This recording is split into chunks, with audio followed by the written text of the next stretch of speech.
The Toronado is 99% of the way there. So excited for this. This will be my first test drive of the car.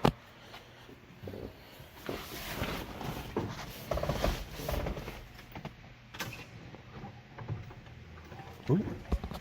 Yep, the wipers are still on. At least I know those work. Okay, that was weird.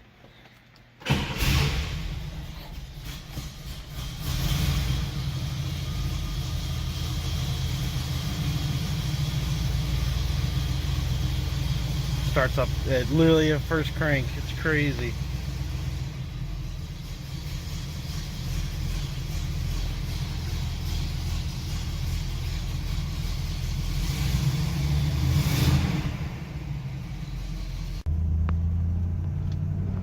Well, here it is. Finally driving the 66 Toronado. I'll only show a little bit this because it's not, the steering wheel is not exactly straight. I don't think the alignment's very good on this thing, and I can definitely feel the bias ply tire. It's not very good. But take a look at that rolling speedometer. Pretty neat and accurate. Able to keep up with traffic and everything. Got a couple thumbs up. Really cool. It's actually not too bad in here at all. Glad. I'm actually really happy how this is. So I'll meet you guys back at the shop. I'm back for the first drive. Didn't really record too much because I wanted to make sure that everything was in order. Car started getting a little hot on me at the very end, but I think that's because of this line here. I think when it first came off, some air got into the system and it probably needs to be bled out through again. Maybe some more coolant. But slowly going through it. Been going through the door. Got the door card over there. And right now I'm working on depinning this harness. You can see I've been trying to get at it, but the wire melted to the plug for some reason. I gotta figure out what that reason of why you would do that in the first place. Because there was something going on with this harness as well. That's why there's a couple cuts in the wires. They had this line here, this power wire here, spliced into this red power wire here for the main switch, which I also have the part for. So the windows, none of the windows, well, the windows would work, but only on the passenger side. The back two don't work at all for whatever reason. I think the motors are dead in these. But yeah, I don't know. I wish I had just manual windows, really do. Electric motors suck when they break. It's hard working on these things. These motors weigh, I mean, they're not super heavy, but while trying to put on this window, which feels like it weighs darn near, 30 pounds of just glass. I mean, look how big this door is. I mean, it's like it's more than 3 feet across. Bigger than like a Hummer's door, and probably heavier too. Then you got all the track and everything with the motor, which is like another 10 pounds. And it really adds up. And then trying to hold it. I mean, let me tell you, even with my dad's help, putting this door in was a major pain in the butt. I just noticed this screw here is like loose and stripped. I don't know what that I don't know what that is. I'll have to figure that out. But I've been using this here, 2 wires with a ground wire. It's like speaker wire. It sucks. But that's how I've been putting the window up and down on this thing. But you can't have the door panel on. And it sucks without the door panel because this metal gets very hot. I'm starting to lose my voice again. But, so I'm working on that to get the window motor done.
on the 66 Toronado today, trying to figure out my wiring issue on this car.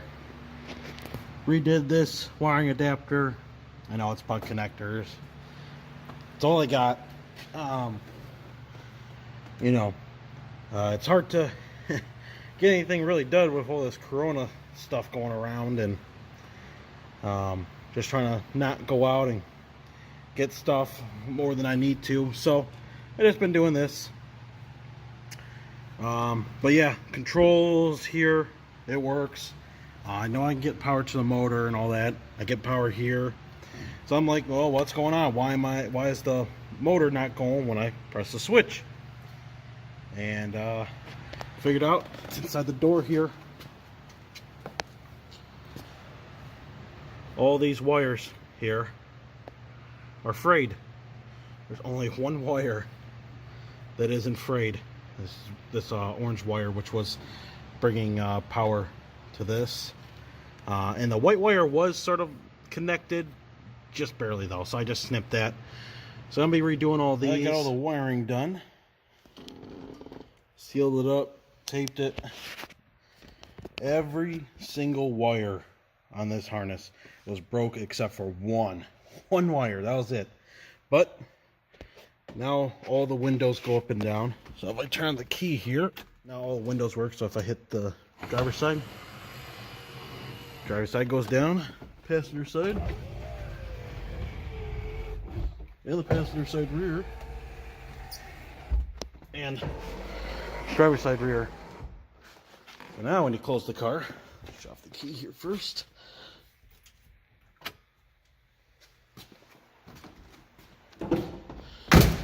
Now you can see entire outline of this. It's huge, honestly. My gosh, probably bigger than a Hummer, like door wise. I know Hummers had huge doors on them. Oh yeah, it looks good with the windows down. Fought that pillar. There it is with glass. I don't know, this little strip of chrome is sort of nice. Kind of does break it up a little bit, but I like them both either way. I'm just glad to have this all done. Just check this side. This one was always the one that worked. Yeah, it was just slow, so this one needs to be greased.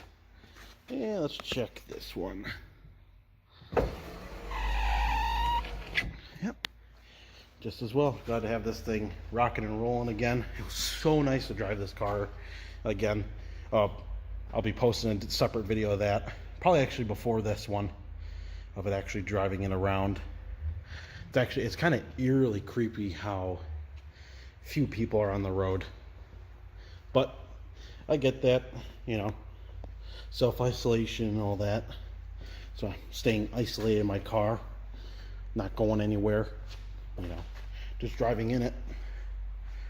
But yeah, that's it. Thank you for watching, and hope to see you in the next video when we'll probably be pulling the motor on this thing. So that's gonna be fun.